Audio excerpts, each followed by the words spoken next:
হিসাবে আমার ইন্ডাস্ট্রিতে আমি যে ধরনের সিনেমা দেখতে চাই, যে আমাদের সবচেয়ে বড় শক্তি হচ্ছে আমাদের গল্প, এবং তারপর নেক্সট থিং হচ্ছে আমাদের মৌলিক গল্প।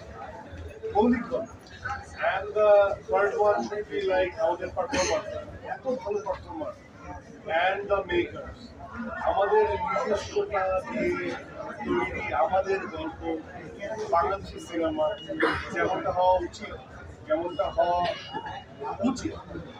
কিন্তু আমাদের অ্যাকশনগুলো আমাদের মধ্যে, আমরা অন্যদের মতো অ্যাকশন করবো।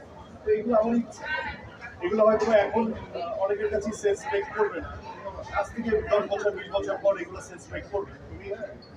যেমন আমরা একটা কথা বলতাম সবসময় যে একজন অভিনেতার আসলে কোনো পর্দার দরকার হয় না, ছোট পর্দা কি, মঞ্চ কি আর বড় পর্দা। তারপর আমাদের এখানে একটা রেসিজম তৈরি করে দেওয়া হয়েছে যে ছোট পর্দার নায়ক, বড় পর্দার নায়ক, একটা